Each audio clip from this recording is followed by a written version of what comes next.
Hello everyone. तो बहुत सारे लोगों का रिक्वेस्ट आ रहा था कि सर एसएससी एस्पिरेंट्स का डेली रूटीन कैसा होना चाहिए, उसके लिए आप वीडियो बनाइए। तो उसी को ध्यान में रख कर के मैंने इस वीडियो को बनाया है। अपना जो प्रिपरेशन का एक्सपीरियंस है मेरा, और मैं प्रिपरेशन के दौरान कौन कौन सी चीज़ें फेस करता था, कौन कौन सी चीज़ें डिफ़िकल्टी में फेस करता था, उसी को ध्यान में रख कर के ये वीडियो मैंने बनाया है, पूरा कंप्लीट बनाया है। काफ़ी इसमें मैंने टाइम दिया, उसके बाद इस वीडियो को मैं बना रहा हूँ। ठीक है, तो इस वीडियो में मैं क्या क्या चीज़ें डिस्कस करने वाला हूँ। सबसे पहली चीज़ें तो मैं डिस्कस करने वाला हूँ कि कितने घंटे पढ़ना चाहिए कैसे से एस्पिरेंट को। ठीक है, दूसरा मॉर्निंग से नाइट तक का शेड्यूल कैसे होना चाहिए, सुबह उठ करके क्या करना है, दोपहर में क्या करना है और नाइट में क्या करना है, ये सब चीज़ें मैं डिस्कस करने वाला हूँ। सभी सब्जेक्ट को कैसे करना है cover, math, English, reasoning, GK, सभी सब्जेक्ट को दिन भर में कैसे हम कवर कर सकते हैं। उसके बाद रिवीजन के लिए टाइम कब देना है, कैसे करना है, मॉक टेस्ट कब देना है, कैसे देना, उसका एनालिसिस कैसे करना है, ये सब चीज़ें पे डिस्कस करने वाला हूँ। और जो सबसे ज़्यादा इंपॉर्टेंट है कि अपने आप को प्रिपरेशन के टाइम पे हम अपने आप को मोटिवेटेड कैसे रखें, कंसिस्टेंट कैसे रखें। हर 2 दिन के बाद ऐसा फील होने लगता है कि अब पढ़ाई नहीं होगा, अब मन नहीं कर रहा है, 2-3 दिन के बाद फिर पढ़ने का मन नहीं करता। तो अपने आप को मोटिवेटेड कैसे रखें। और ऐसा होता है कि दिन में आधे दिन तो पढ़ाई किया, फिर आधे दिन आपको कुछ पढ़ाई का मन नहीं करता। तो अपने आप को मोटिवेटेड कैसे रखें प्रिपरेशन के दौरान, वो भी चीज़ें मैं डिस्कस करने वाला हूँ। तो ये वीडियो थोड़ा लंबा हो सकता है क्योंकि मैंने सभी चीज़ें, जो चीज़ें मैं फेस करता था अपने प्रिपरेशन के टाइम पे, जो चीज़ें मुझे लगता था कि हाँ ये सब चीज़ें आपको बताने लायक है, जो कि आप भी फेस करोगे या फिर आप इस वीडियो से रिलेट करोगे, वो चीज़ें मैंने इसमें इंक्लूड किया है। ठीक है, तो ये वीडियो थोड़ा लंबा हो सकता है, आपको थोड़ा पेशेंस रखना पड़ेगा, लेकिन अगर आप ये वीडियो कंप्लीट देखते हो तो बहुत सारी चीज़ें आपको, छोटी छोटी चीज़ें पता चलेगा जो आपके प्रिपरेशन के लिए आपको हेल्पफुल हो सकता है। ठीक है, तो ट्राई करना कि आप ये कंप्लीट वीडियो देखो, और लास्ट में मैं आपको थोड़ा सा कुछ टिप्स, एक्स्ट्रा टिप्स भी देने वाला हूँ जो कि आपके लिए काफ़ी हेल्पफुल होने वाला है। ठीक है, तो सबसे पहले शुरुआत करते हैं कि कितने घंटे स्टडी करना चाहिए। बहुत सारे लोगों का क्वेश्चन होता है कि सर कितने घंटे पढ़ेंगे तो हो जाएगा। तो इसमें मैं यही बोलना चाहूँगा कि अगर कोई वर्किंग है ना, अगर कहीं काम करता है वो और उसके बाद अपना प्रिपरेशन कर रहा है, तो उसके लिए तो ये एप्लीकेबल है कि कितने घंटे पढ़ना चाहिए। तो उनके लिए मैं बोलूँगा कि आप 4 से 6 घंटे अगर आप काम के बाद टाइम निकाल ले रहे हो वीकडेज में, और वीकेंड में फुल टाइम आपको पढ़ाई करना है, पूरा 24 आवर्स, मतलब 10-12 घंटे जितना पढ़ सकते हो वीकेंड में उतना पढ़ना है, लेकिन वर्किंग में 4 से 6 घंटे। तो उनके लिए तो एप्लीकेबल है कि कितने घंटे पढ़ना चाहिए। लेकिन जो नॉन वर्किंग है, जिनका कोई काम नहीं, जो कहीं काम नहीं करता, सिर्फ प्रिपरेशन कर रहे हैं एसएससी सीजीएल एग्जाम का, तो उनके लिए एप्लीकेबल नहीं है घंटे वाला रूल। आपको 24/7 आपका जो फोकस होना चाहिए एसएससी के एग्जाम पे होना चाहिए।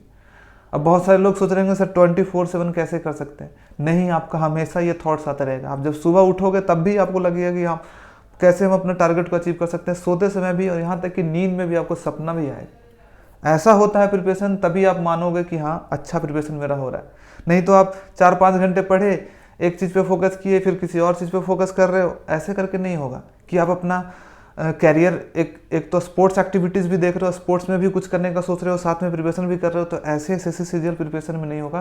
कंपटीशन बहुत ज़्यादा है, तो आपका 24/7 टारगेट होना चाहिए, और उसके हिसाब से, और आपका जो टारगेट पे फोकस होना चाहिए। डेली टारगेट आप बनाओ, उसके लिए आप जितना घंटे आपको टाइम लगे आपको पढ़ना है।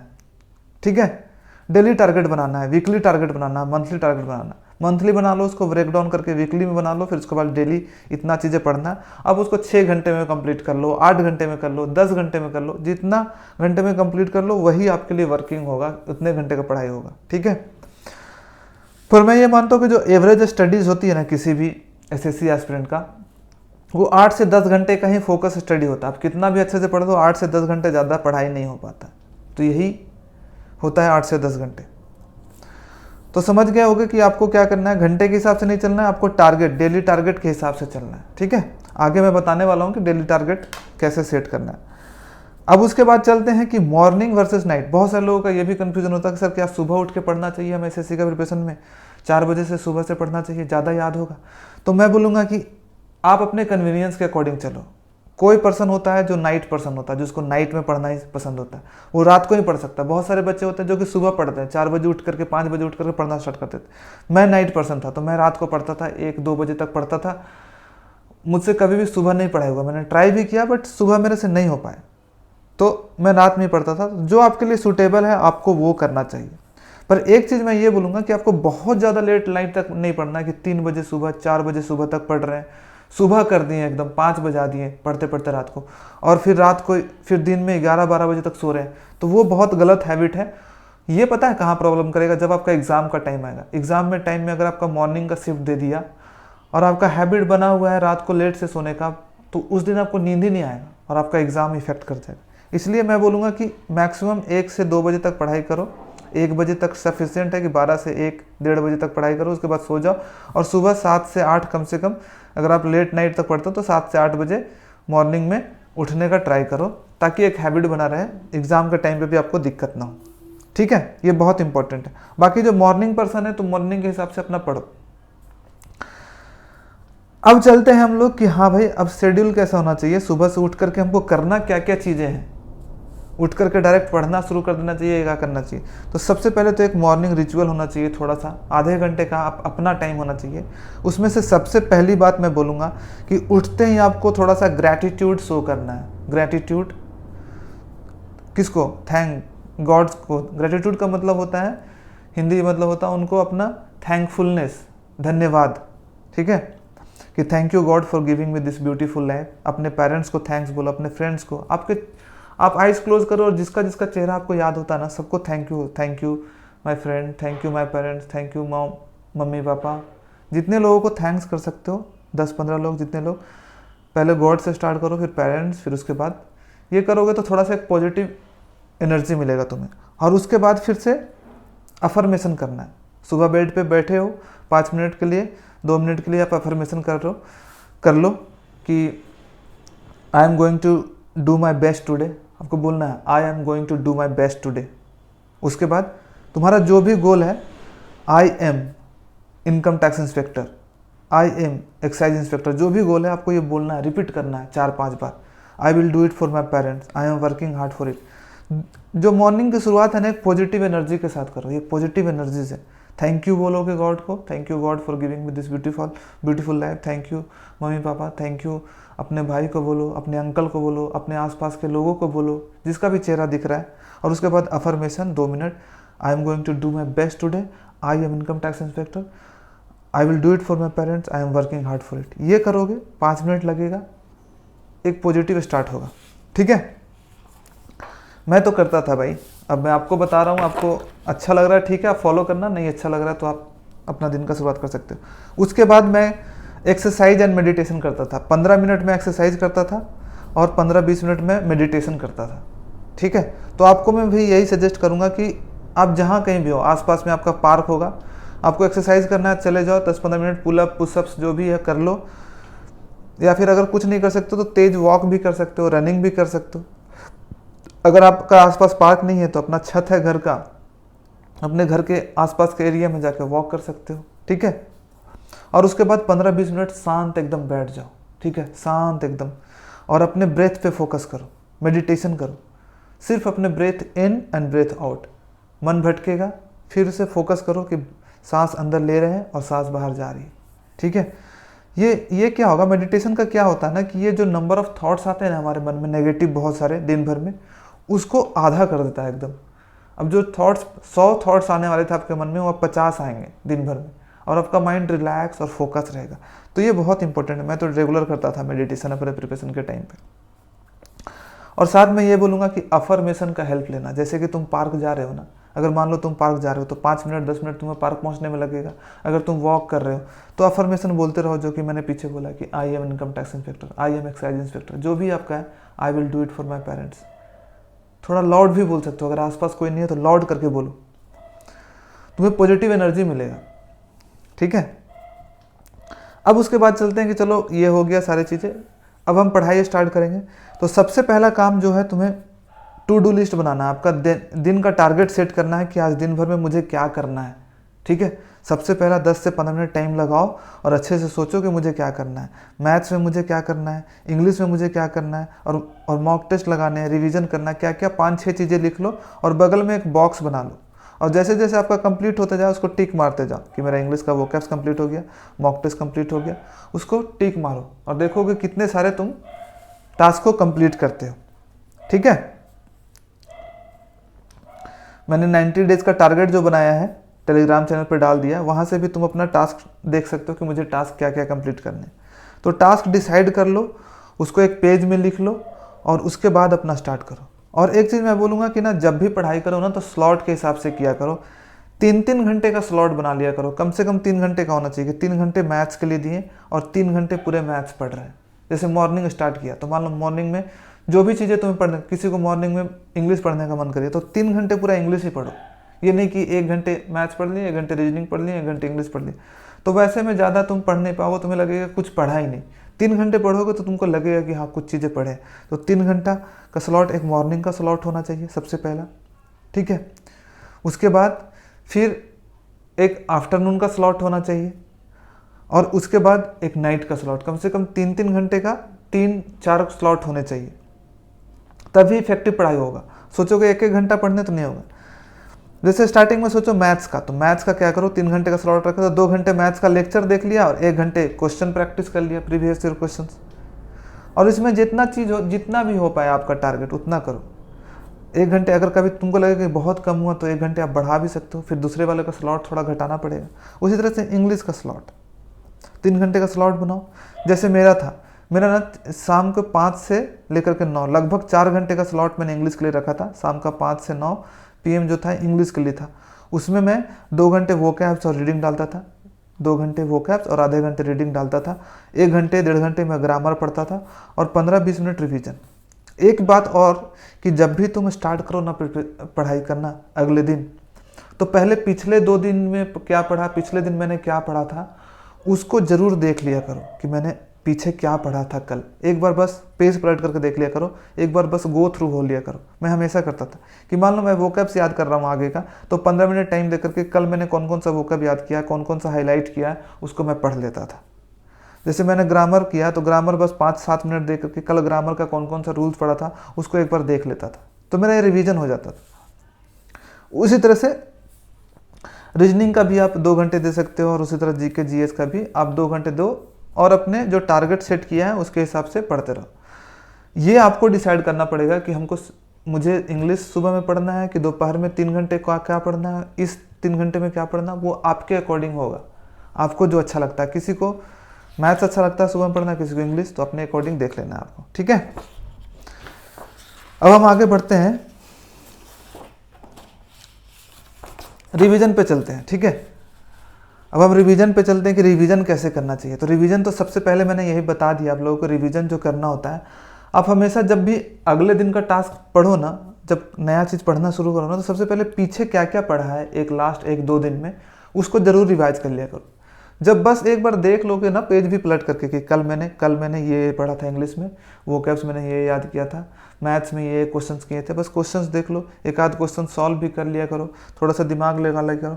तो वो 15-20 मिनट का रिवीजन वहीं जब कर लेते हो ना, डेली के बेसिस पे ऐसे करते जाओगे और फिर क्या होगा कि कभी कभी मान लो तुम 4-5 दिन लगातार पढ़ लिए, अब रिवीजन के लिए काफ़ी चीज़ें हो गई, तो क्या करो, एक दिन का ब्रेक ले लो, आधे घंटे नहीं 2 घंटे रिवीजन दे दो, पूरा चीज़ें पढ़ लो। आगे ना बढ़ने से आगे ना बढ़ो और जो 4-5 दिन में पढ़े उसी को रिवाइज कर लो। अगर तुम्हें लगता है कि नहीं चीज़ें क्लियर नहीं हुई है पीछे वाले और आगे मैं बढ़ते जा रहा हूँ, तो कोई फ़ायदा नहीं है, रुक जाओ एक दिन, लास्ट के 4-5 दिन के सारी चीज़ें पढ़ लो, फिर आगे बढ़ना।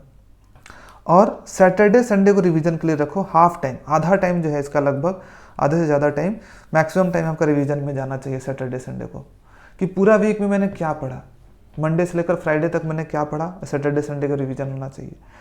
इंग्लिश में क्या पढ़ा, जीके में क्या पढ़ा और मैथ्स में क्या पढ़ा, उसका रिवीजन करना है। और साथ में सैटरडे संडे को आपका मॉक टेस्ट भी होना चाहिए। मैं हमेशा बोलता हूँ कि ये ज़्यादा इंपॉर्टेंट है कि आप रिवाइज करो चीज़ों के, ना कि आगे बढ़ते जाएं। सिलेबस कंप्लीट करने के चक्कर में बस पता चला कि बस एक एक चैप्टर करके कंप्लीट करते जा रहे हैं और पीछे वाली चीज़ें भूलते जा रहे हैं, तो वैसे में आपको कोई फ़ायदा नहीं होने वाला है। It's better to revise than move ahead, ठीक है। एक चीज़ और, रिवीजन बहुत बोरिंग लगता है, किसी को मन नहीं करता रिवीजन, एक ही चीज़ें पढ़े हुए को लगता है कि आगे न्यू पढ़े, नया चीज़ें पढ़ें, बट रिवीजन ही आपको सक्सेस दिलाएगा, ठीक है। इसलिए एकदम काम होकर के अपनी प्रिपरेशन के दौरान कंसिस्टेंट होकर के पढ़ाई करते रहो और तुम्हारा ग्रेजुअली मार्क्स इंप्रूव करेगा। कभी भी मत सोचना कि मैंने 1 महीना पढ़ लिया और मेरा मार्क्स इंप्रूव क्यों नहीं हो रहा है, 1.5 महीने पढ़ लिया तो बहुत तेज़ी से इंप्रूव नहीं हो रहा है, वो नहीं होगा। हमेशा जब भी हमारा इंप्रूवमेंट होता है ना, वो कंपाउंड इफेक्ट के रूप में होता है। कंपाउंड इफेक्ट का मतलब होता है कि आपका बहुत धीरे स्लो स्टार्ट होगा, फ्लैट कर्व होगा, धीरे धीरे धीरे धीरे धीरे धीरे धीरे, फिर अचानक से ये इम्प्रूवमेंट आप में दिखेगा, ठीक है। ये देखो मंथ्स है, पहला मंथ आपको कोई इंप्रूवमेंट नहीं दिखेगा, पढ़ते जाओगे कोई इंप्रूवमेंट नहीं, लगेगा कि सारा मैं मेहनत कर रहा हूँ वेस्ट जा रहा है। दूसरे मंथ भी आपको कोई इंप्रूवमेंट नहीं दिखेगा, लगभग थोड़ा हल्का फुल्का स्लाइट इंप्रूवमेंट दिखेगा। तीसरे मंथ थोड़ा सा इंप्रूवमेंट दिखेगा, लेकिन फिर भी बहुत कम है मेहनत के। चौथे मंथ थोड़ा सा आपको दिखेगा, और उसके बाद पाँचवें छठे मंथ जो होगा आपको बहुत ज़्यादा इंप्रूवमेंट दिखेगा। तो बहुत सारे लोग ये सोच रहे होंगे कि सर हमारा एग्ज़ाम तो जुलाई में होने वाला है, लगभग 3 ही महीने हैं, 3 महीने हैं प्री के लिए, ठीक है, और उसके बाद फिर से मेंस के लिए भी तो 3 महीने मिलेंगे। तो आपको जो इम्प्रूवमेंट चाहिए, जो आपका पूरा टोटल इम्प्रूवमेंट चाहिए, वो तो 6 महीने के बाद ही चाहिए ना। 6 मंथ जब मेंस का एग्ज़ाम होगा उसी का मार्क्स ऐड होगा ना। तो 3 महीने में तो आपको सिर्फ क्वालिफाई करना है एक बेसिक, जो कि आराम से आप कर लोगे। फिर आप जो अगला 3 महीना पढ़ोगे उसमें आपका बहुत अच्छा इंप्रूवमेंट होगा, ठीक है। अब उसके बाद हम चलते हैं मॉक टेस्ट पे। मॉक टेस्ट बहुत इंपॉर्टेंट है, अपने शेड्यूल में आपको मॉक टेस्ट जरूर इंक्लूड करना है। अब जितना मॉक टेस्ट लगा सकते हो, स्टार्टिंग में जब करोगे तब तो मॉक आप वीकली 1-2 मॉक टेस्ट ही लगाओगे, लेकिन धीरे धीरे ग्रेजुअली आपको मॉक टेस्ट का नंबर को बढ़ाना है, ठीक है। स्टार्टिंग में आपका हो सकता है कि जब मॉक टेस्ट लगाओ तो 60-70 नंबर से स्टार्ट हो, लेकिन आपका टारगेट है 150-60, वहाँ तक आपको पहुँचना है और पहुँच जाओगे। पहुँचने का रास्ता क्या है? 100 मॉक टेस्ट लगा लो, 100 मॉक टेस्ट लगा लो, आराम से आप 70-80 भी हो ना तो 150-60 पहुँच सकते हो। 100 मॉक टेस्ट, अब सोचोगे सर 100 तो बहुत ज़्यादा है। बहुत ज़्यादा नहीं, मैंने 150 मॉक टेस्ट लगाए थे, ठीक है। जब लास्ट का टाइम आया था ना, जब मेरा प्रिपरेशन खत्म हो गया था, रिवीजन कर रहा था, 2-2, 3-3 मॉक टेस्ट डेली लगाता था। तो 100 मॉक टेस्ट आपको लगाना पड़ेगा, तभी आपका मार्क्स इंप्रूवमेंट होगा। और इसमें से 100 मॉक टेस्ट में आपको 60-70 आपका प्रीवियस ईयर वाला मॉक टेस्ट होना चाहिए, और 30-40 जो है लाइव मॉक टेस्ट जो आता है, या फिर नॉर्मल जो मॉक टेस्ट होता है वो देना है। लेकिन मैक्सिमम जो मॉक टेस्ट है जो प्रीवियस ईयर का देना है, ठीक है। याद रखना कि जो तुम्हारा मॉक टेस्ट का मार्क्स है ना, बहुत फ्लक्चुएट करेगा, बहुत डिमोटिवेट करेगा। जो सबसे ज़्यादा डिमोटिवेट करेगा वो आपका मॉक टेस्ट का मार्क्स ही है, और जो सबसे ज़्यादा आपको इंप्रूवमेंट दिलाएगा वो मॉक टेस्ट का मार्क्स ही। मार्क्स इसका देखो हमेशा ऐसे बढ़ेगा, फिर घटेगा, बढ़ेगा, घटेगा, फिर बढ़ते बढ़ते बढ़ रहा है। 2-3 लगातार मार्क्स से अचानक से फिर घट गया। 120 आ रहा था, अचानक से 90, 95, 100 के रेंज में आ गया। तो ऐसा होता रहेगा, लेकिन आपको ग्रेजुअली जो इसका कर्व है ना, ऊपर की तरफ ही जाएगा अगर रेगुलर मॉक टेस्ट लगाते जाओगे तो, ठीक है। तो आपको मॉक टेस्ट लगाते रहना और साथ में उसका एनालिसिस करते रहना। मॉक टेस्ट लगा के कोई फ़ायदा नहीं जब तक कि आप 1 घंटे का मॉक टेस्ट लगा करके उसका 2 घंटे उस पर टाइम ना दो। सोचो ना, एक हर क्वेश्चन को फिर से देखना है कि मैंने किस में कितना टाइम लगाया है। एक मॉक की कॉपी बनाया है, उसमें जो क्वेश्चन नहीं बनते, जो इंपॉर्टेंट क्वेश्चन उसको लिखते जाना उसका आंसर के साथ, ठीक है। बहुत इंपॉर्टेंट है मॉक का एनालिसिस, इसी से आपका इंप्रूवमेंट होगा। और मॉक टेस्ट लगाना कहाँ है? तो आप टेक्स्ट बुक से मॉक टेस्ट लगा सकते हो, ठीक है। प्रीवियस ईयर के हैं बहुत सारे मॉक टेस्ट, फेमस सबसे ज़्यादा अभी मॉक टेस्ट के लिए टेक्स्ट बुक ही है। अच्छा है, तो आप टेक्स्ट बुक से लगा सकते हो। अगर टेक्स्ट बुक से लेना है तो आप टॉपर का कोड भी यूज़ कर सकते हो, आपको कुछ डिस्काउंट मिल जाएगा, ठीक है, TOPPER। और लाइव मॉक टेस्ट के लिए मैं सजेस्ट करूँगा कि आप ओलीवोट का दे सकते हो। ओलीवोट सैटरडे संडे अपना लाइव मॉक टेस्ट लाता है, जो कि फ्री होता है ऑल इंडिया लेवल पे। आप लाइव मॉक टेस्ट ओलीवोट से दे सकते हो आराम से, ओके। तो ये चीज़ें हो गई सारी चीज़ें। अब कुछ इंपॉर्टेंट चीज़ें जो कि मैं अपने एक्सपीरियंस से बताना चाहता हूँ, ठीक है, कि जो मेरे साथ होती थी घटनाएं, जो मैं फेस करता था अपने प्रिपरेशन के टाइम पे, वो चीज़ें बताने वाला हूँ। तो सबसे पहले तो ये है कि आपको अपना बैटरी को रिचार्ज करना होगा। 2 घंटे पढ़ोगे, उसके बाद डिमोटिवेशन होगा, लगेगा पढ़े नहीं, छोड़ देते हैं, कल से पढ़ाई करेंगे अच्छे से। लेकिन आपको हमेशा कॉन्स्टेंटली अपने आप को पॉजिटिव थॉट से चार्ज करना पड़ेगा। नेगेटिव थॉट्स आएंगे, ये हो ही नहीं सकता कि नेगेटिव ना आए, ये हो ही नहीं सकता कि ऐसा ना लगे कि मेरा सिलेक्शन नहीं होगा, ये हो ही नहीं सकता कि ऐसा ना हो कि ऐसा नहीं थॉट्स आएगा कि हाँ इतना ज़्यादा कॉम्पिटिशन है, लोग इतना पढ़ रहे, इतना मार्क्स ला रहे हैं, मेरा सिलेक्शन कैसे होगा। ये सब थॉट्स आएंगे, बट उसको आपको पॉजिटिव में बदलना है। बदलने का तरीका सबसे ज़्यादा इंपॉर्टेंट है अफर्मेशन, जो मैंने 3 बताया था ना, आई एम, उसके बाद अपना goal, I am income tax inspector, या फिर I am excise inspector, I will do it for my parents, I am working hard for it. जब भी थोड़ा सा ब्रेक मिले, बोलने लगो, 20-25 बार ये चीज़ें बोलो, या फिर रफ पेपर लो, उस पर लिखना शुरू कर दो, आई am income tax inspector, I will do it for my parents, 20-30 बार लिख दो, देखो मोटिवेशन मिलेगा। अभी वीडियो पॉज करो और तुम बोलना स्टार्ट करो। आपका जो भी पोस्ट है, जो भी फेवरेट पोस्ट है, डिसाइड कर लो और बोलो, I am income tax inspector, I will work hard for it, and I am going to do it for my parents, I will do it for my parents, ठीक है। और मैं क्या करता था, मोटिवेशनल वीडियोस देखा करो। संदीप महेश्वरी हो गया, सोनू शर्मा हो गया, बहुत सारे मोटिवेशनल वीडियो यूट्यूब पे सर्च करोगे, बहुत सारे वीडियोज़ आएंगे, चुपचाप लगा करके सुनना शुरू करो। सॉन्ग्स रखो, मोटिवेशनल सॉन्ग्स, प्लेलिस्ट बना लो सॉन्ग का, ठीक है। लक्ष्य है तेरा, जो भी मोटिवेशनल है, चक दे इंडिया, जैसा भी मोटिवेशनल वीडियो जो तुमको मोटिवेट करता है उसको सुना करो रेगुलरली। तो बीच बीच आपको चार्ज करता रहना पड़ेगा। 2 घंटे के बाद, हर 3-4 घंटे के बाद आपको अफर्मेशन बोलना है, मोटिवेशनल वीडियो देख लेना है। नोवेल्स रखा करो अपने पास पॉजिटिव, अपने टेबल पे पढ़ लिया करो 4-5 पेजेस। तो ये आपको करना पड़ेगा। आपको कोई नहीं आकर के मोटिवेट हमेशा नहीं करेगा, बीच बीच में कर देगा, लेकिन हमेशा मोटिवेट आपको खुद को करना पड़ेगा, ठीक है। एक चीज़ और होती है कि आपको ना दोपहर में बहुत लोगों को नींद आता है, जब लंच कर लेते हो तो उसके बाद नींद आता है, तो आप पावर नैप ले सकते हो। जैसे कि मैं हमेशा दोपहर में लंच करने के बाद, खाना खाने के बाद 2 घंटे तो सोता था, ठीक है। आधे घंटे ट्राई करता था कि आधे घंटे में हो जाए, पर नहीं हो पाता था। 2 घंटे सो करके आता था, 2 से 4, 2 बजे से 4 बजे, 5 बजे तक लगभग सोता था। फिर 5 बजे से आकर के मैं पूरा फ्रेश होकर पढ़ता था। कोई फ़ायदा नहीं है कि आपको नींद आ रही है, आप झुक रहे हो, खाना खा के आए और उसके बाद भी फिर भी ज़बरदस्ती पढ़ रहे हो, कोई फ़ायदा नहीं। उससे बेटर है जाओ आराम से सो लो अलार्म लगा के, लेकिन अलार्म लगा के जैसे ही अलार्म बजे तो उठ करके फ्रेश होकर के पढ़ने चले आया करो, ठीक है। तो आप पावर नैप ले सकते हो, क्योंकि 6 घंटे के बाद ना, 6 घंटे पढ़ाई जब सुबह से करोगे 12-1-2 बजे तक, 8 बजे से, तो आपका थोड़ा सा हो जाता है, माइंड थोड़ा ड्रेन हो जाता है, थोड़ा लेजी हो जाता है। तो आप पावर नैप ले सकते हो, उसके बाद फिर फ्रेश होकर के शाम से अपना पढ़ाई स्टार्ट कर सकते हो अगला 6 घंटे के लिए। आपको यूटिलाइज करना है हर टाइम को, ठीक है। छोटा छोटा जो भी टाइम मिले ना गैप, मान लो आप वॉक करके अपने जा रहे हो घर, लाइब्रेरी से अपने रूम जा रहे हो, जाते समय अफर्मेशन बोलते जाओ, ठीक है। जाते समय 1 से 25 तक का स्क्वायर बोलते जाओ अपने मन में, टेबल रिपीट करते जाओ। कुछ चीज़ें, जो भी चीज़ें, कोई चीज़ें याद करने की कोशिश करो, वो क्वेश्चन ये क्वेश्चन, मतलब दिमाग में आपका कुछ अपने इम्प्रूवमेंट के लिए चलते रहना है, ठीक है। जैसे खाना खा रहे हो तो अपने पास मोबाइल ऐप पे क्विज रखा करो, जीके वाले, अपना खाना खाते हुए अपना क्विज बना रहे हैं, ओके। तो ऐसा करना पड़ेगा, तभी होगा भाई। तो ये सब चीज़ें करना बहुत इंपॉर्टेंट है। तो ये सब चीज़ें हैं, आई थिंक सब चीज़ें लगभग कवर कर दिया है। अगर कोई भी और भी डाउट है तो आप कमेंट बॉक्स में पूछ सकते हो। लेकिन एक चीज़ और याद रखना है आपको कि मैं हमेशा याद रखता था कि मैं हमेशा सोचता था, जब मैंने फर्स्ट अटैम्प्ट में निकाला तो मैं हमेशा समझता था कि यार मेरे को 6 से 8 महीने का टाइम मिला है, या तो मैं इसमें बहुत अच्छे से हार्ड वर्क कर लूँ, अपना जी जान लगा दूँ, जितना घंटा पढ़ना पढ़ लूँ और सिलेक्शन ले लूँ, या फिर मैं फिर से क्या कर, अगर मैं अच्छे से नहीं पढ़ाई करूँ तो क्या होगा, फिर से मुझे ये एग्ज़ाम देना पड़ेगा, क्योंकि मेरे पास कोई ऑप्शन तो है नहीं कि हाँ मेरा कोई बिजनेस है मैं अपना ये कर लूँगा, कोई अदर प्लान भी तो है नहीं। तो फिर से 1 साल मेहनत करना पड़ेगा।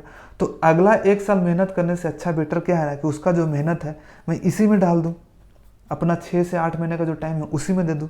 तो मैं हमेशा सोचता था कि मुझे फिर से तैयारी नहीं करना, फिर से ऐसा फ्रस्ट्रेशन, फिर से पढ़ाई नहीं करना है 1 साल के लिए। उससे अच्छा जो मुझे टाइम मिला है उसी में मैं अपना 100% दूँ, ठीक है। और साथ में ये भी चलता था कि अगर मैं 1 साल लेट ज्वाइन करूँगा तो मेरा 10 लाख का नुकसान होगा।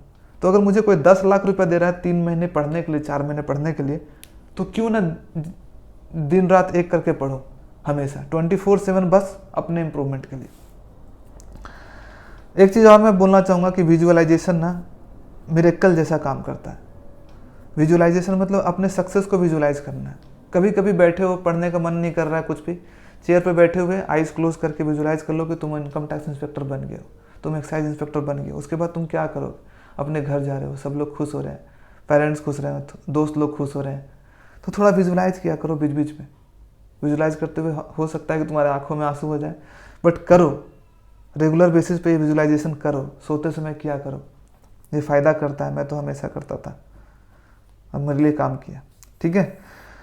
तो ये है एक डेली रूटीन जो आपका होना चाहिए। फ्लैक्सिबल रखो डेली रूटीन को। कभी भी डेली रूटीन ऐसा मत बनाना कि एकदम सेट कर दिए 8 से 10 ये पढ़ना है, 9 से 11 ये पढ़ना है, ये से नहीं।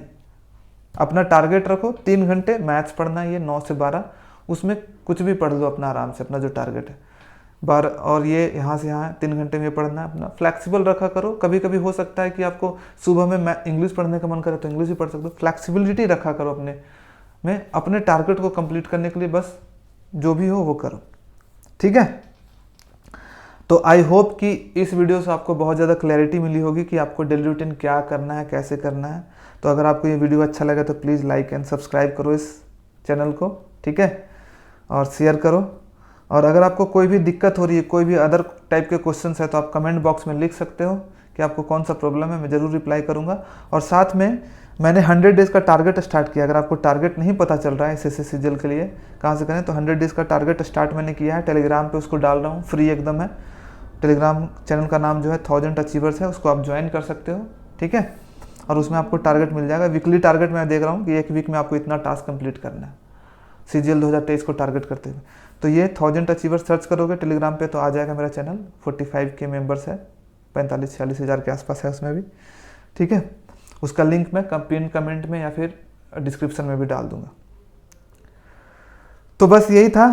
Thank you so much for watching this video. अगर अच्छा लगा तो प्लीज़, काफ़ी मेहनत से मैं वीडियो बनाता हूँ, इसको सब्सक्राइब कर लो और मेहनत करते रहो। मेहनत करते रहोगे, लास्ट तक फाइट करते रहोगे, गिव अप नहीं करोगे तो आपका सिलेक्शन ज़रूर होगा, ठीक है। आप पे डिपेंड करता है कि आपका सिलेक्शन होगा कि नहीं, बाहर की कंडीशंस पे नहीं, आप पे डिपेंड करता है। लास्ट तक फाइट करते रहो, मेहनत करते रहो, आपका सिलेक्शन ज़रूर होगा। और हाँ, मैं इसका PDF डाल दूंगा ग्रुप में बना करके, लेकिन उसके लिए आपको जल्दी से जल्दी 5000 लाइक्स करवाने हैं वीडियो में, ठीक है। 5000 लाइक का आपको टारगेट देते हैं। चलो, थैंक यू, बाय बाय।